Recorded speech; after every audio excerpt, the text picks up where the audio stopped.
Work to launch family restaurant, only to discover parents selling assets behind my back. And when I confronted them, they claimed I didn't understand family decisions, threatening to exclude me from future profits and every major decision. I'm 27 years old, and I've devoted the past 4 years to giving everything I had to help my parents get our family restaurant off the ground. I grew up in a small town outside of Columbus, Ohio, and for most of my life, I thought that our family was the kind of team that stuck together through anything. My father, Raymond, is 59 years old, and my mother, Lila, is 56. They've been married for over 30 years. My younger sister, Clara, is 24, and the free spirit of the family, constantly darting between art projects and part-time work.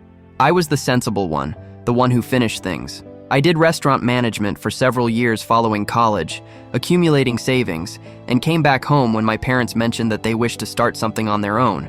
I thought it was the perfect chance, something that would keep us bonded and provide us with a heritage to pass on. The restaurant had been my father's aspiration, but I was the one who made it a reality. He had the dream, and I had the ambition. I found the location, negotiated the rental agreement, developed the concept, and managed the contractors. I slept on the site overnight, seeing the electricians perform their work so that nothing would go awry. I did not receive a salary, not the first year anyway. I told myself that it was all right because it was family. You do not send your parents a bill when you are building their dream. My father would tell me, when the place starts making a profit, we will talk about your salary. You'll get your cut then. I trusted him completely. He was my dad. Why wouldn't I? 2 years ago, we opened the restaurant. We called it the Copper Fork. It was small, just 60 seats, but it had character. We did Midwestern comfort food, all made from scratch. My mom did front of house. Dad handled money, and I oversaw operations. It wasn't easy, but it started to work. We were breaking even in 6 months. We were turning a small profit within the second year. Townfolk loved it. Locals would visit every weekend. We were even receiving online reviews from surrounding cities. Everyone would comment that it had an atmosphere to it like it had been there for generations, not something new. But things started to feel strange earlier this year. My parents became secretive about money. Dad began locking the office when he normally left it open. Mom no longer spoke about the books. When I inquired about hiring some additional help in the kitchen, they told me that we could not afford it, even though I was aware of our figures. I had glanced at the daily sales reports. We were raking it in. More than raking it in. Something did not add up. I first knew something was amiss when I got a call from one of our suppliers about a payment issue. Our account, they informed me, had been transferred to a different owner. I was perplexed. The restaurant was in the name of our family LLC. I was a partner, or so I thought. When I asked Dad about it, he brushed it off with, "It's a paper change for tax purposes." But when I went to examine the documents, he got defensive. "You don't need to worry about that, son. Focus on running the place." That night, I sat in my car in front of the restaurant well after closing. I couldn't get rid of the nagging feeling that something was being kept from me. I called my sister, Clara. She's always been close to Mom but distant from Dad. I asked her if she knew anything about business changes. She hesitated before answering. "I don't think I should get involved, Leo." Mom said not to say anything. My heart sank. That's when I knew that something real was happening and not my imagination. I visited the county office the following morning and looked up property and business records. What I found out made me sick. My parents had restructured ownership of the Copper Fork 3 months earlier. The business was now in my dad and Mom's names only. My name had been completely taken off. When I called my dad to confront him, he told me I was overreacting. "Leo, you're still family. Don't make this a money issue. You're thinking like a stranger." I told him it wasn't money, it was trust. He hung up on me. I didn't go to the restaurant for days. I stayed in my apartment, trying to sort everything out. Part of me wanted to believe that it was an error, that my parents had some temporary plan they just hadn't mentioned to me yet. But part of me remembered how Dad had always had to control everything. As a child, he'd never let anyone question him. He'd say, "When you pay the bills, then you can decide." I'd thought that was fair. Now I wasn't so sure. When I finally got back to the restaurant, I found Mom in the office going through papers. I asked her point blank why they'd sold the ownership. She looked tired, older than I'd ever seen her. "Leo, you don't know how these things are done," she said. "We've had it hard financially. Your father and I had to take care of ourselves." I said, "From me?" She didn't answer, just looked away and muttered, "It's complicated." Later that week, Clara came by my apartment. She told me Mom and Dad had gone and refinanced some of their own personal assets, the old family house, part of Dad's retirement fund, and rolled them into the business. They said they're doing it to secure the future of the restaurant, she said. They also said they might start selling some of the land behind it. That was the land we were going to expand on one day. That was the whole reason that I agreed to come home. I felt as though the rug had been pulled out from under me.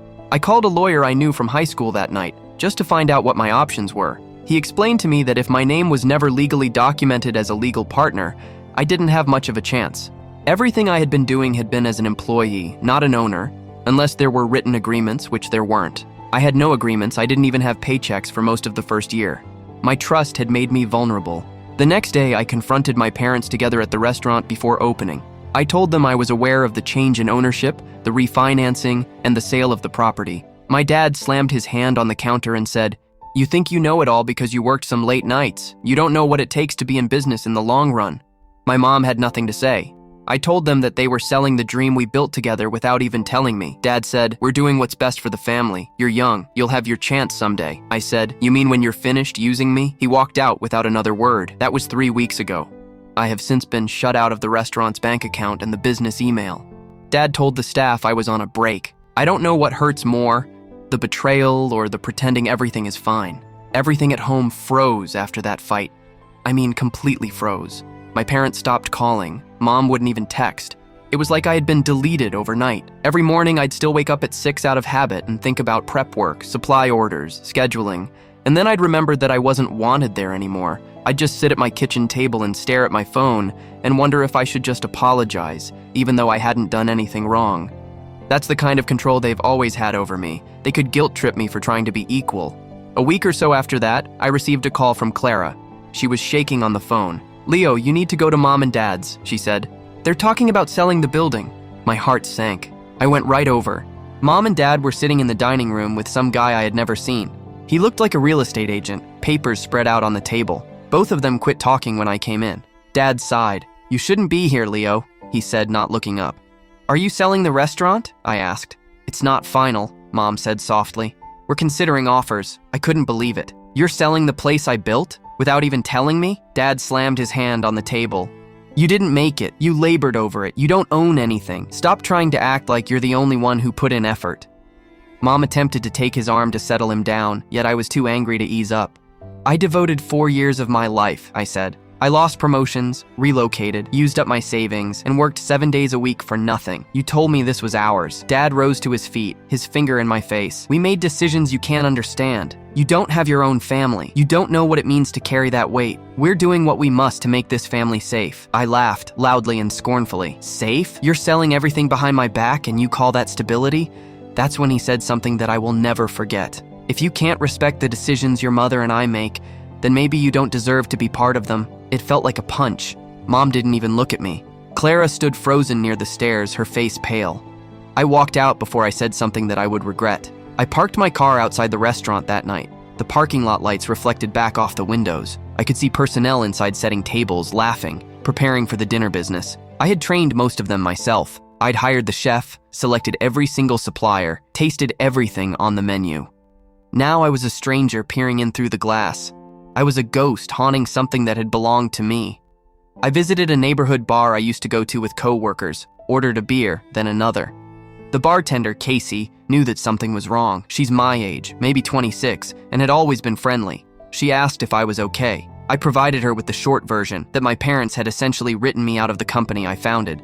She replied, "That's brutal. The same thing happened to my mom with my uncle. Family and money don't mix." She was right, but I did not wish to believe my family was like that. I told myself that they were confused, that perhaps they'd come to their senses and realize how wrong this was. But deep down, I knew they wouldn't.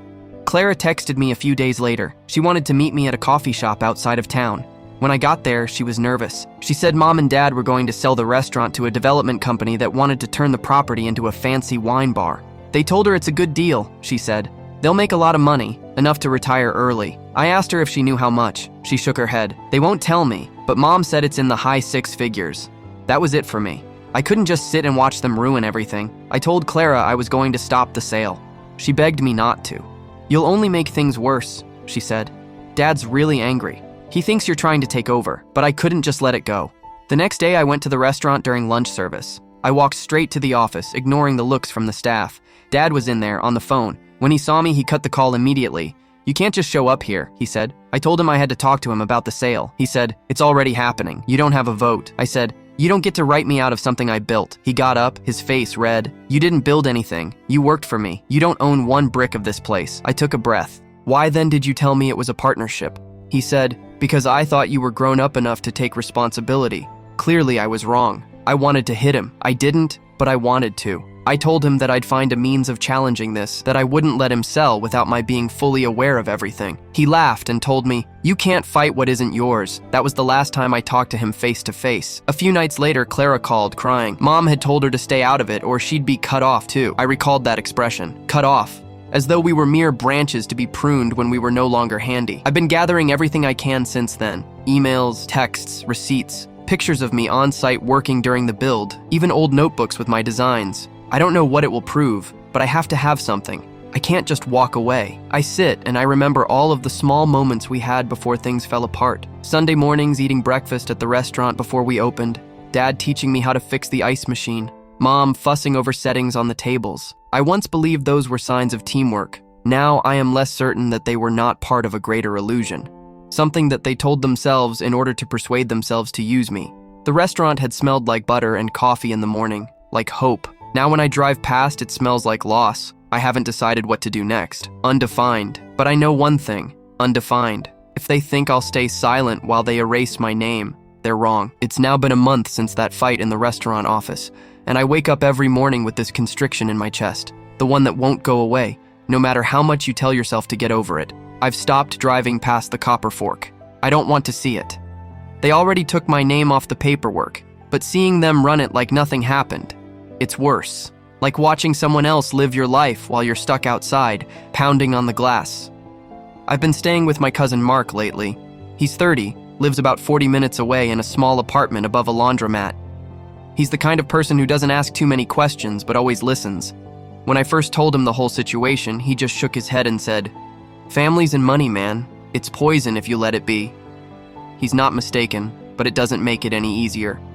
There was a night I was crashing at his place when I got a call from one of my old co-workers at the restaurant, Maya. She's now the head server. We used to talk all the time when I was still running things. She talked low.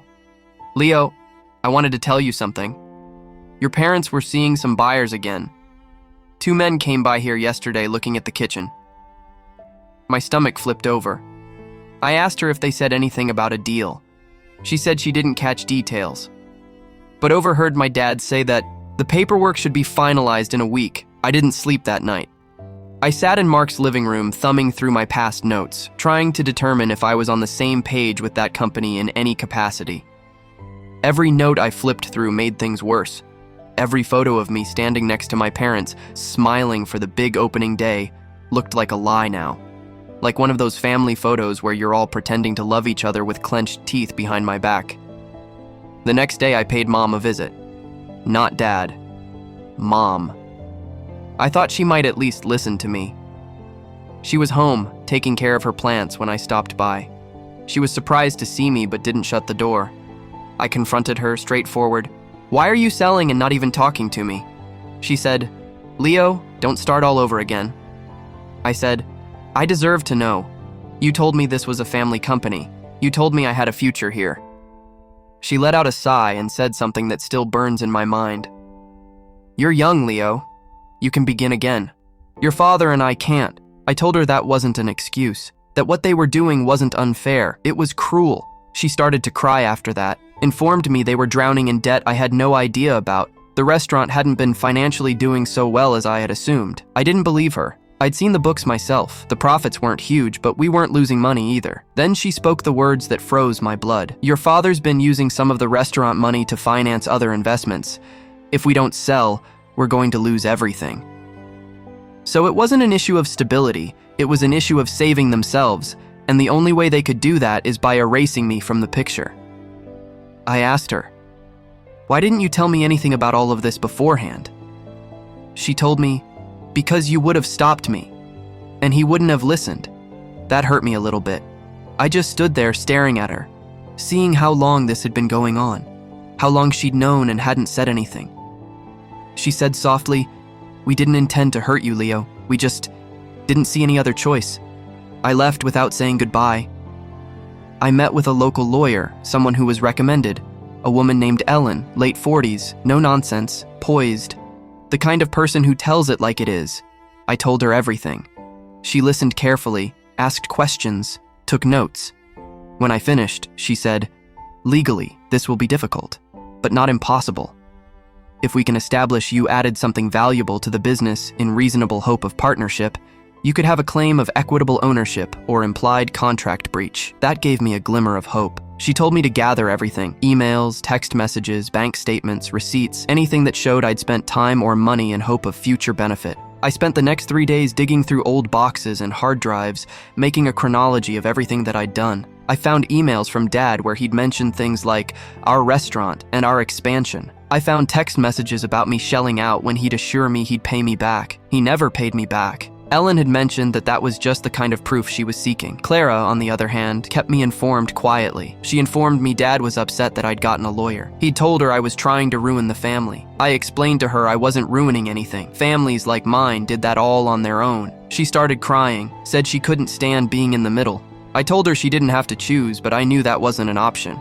In families like mine, always are sides. 2 weeks later, Ellen had put in an injunction delaying the sale until ownership was balanced. It worked, at least temporarily. The buyers backed down when they realized it could turn into a nightmare in court. That night, Dad called me for the first time in weeks. I answered. His voice was frosty. "Do you actually think you can win this one, Leo? Do you actually think suing your parents puts you in the right?" I said to him, "No, it just makes me a person who won't let herself be cheated." He hung up on me. Then Mom texted me that, "Please don't do this. We can still fix it behind the scenes." But I knew what that meant. It meant they needed me to back down quietly so they could proceed and not have their plans derailed. I couldn't do that. A few nights later, Clara came to see me. She was exhausted. She said, "Dad's been screaming non-stop. He warned me that if you don't back off, he'll rewrite his will. He'll make sure you don't receive anything." I replied, "I don't care about the will. I care about what is right." She replied softly, "I know, but they will never think that way. Sometimes I wonder if I made a mistake, if I should have just walked away and started over somewhere else. But then again, I consider the years of labor spent working that place, the grime, the sleeplessness, the faith that I had placed in them.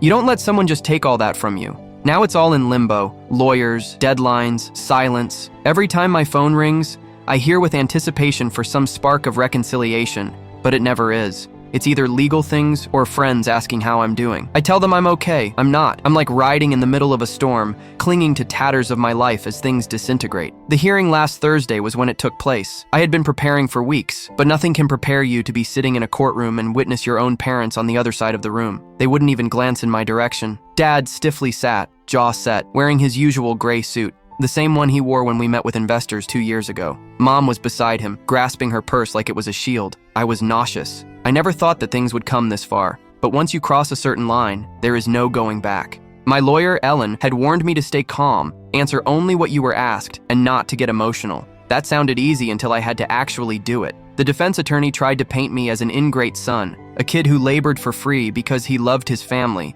and then figured he was owed something. He informed me I had no written agreement, no legal standing, that my work was only supportive. Each sentence was like a nail driven home. Then Ellen addressed me. She walked the court through it all. My bank statements, the emails, the messages, the photos of me overseeing construction work, even receipts paid for with my own charge card.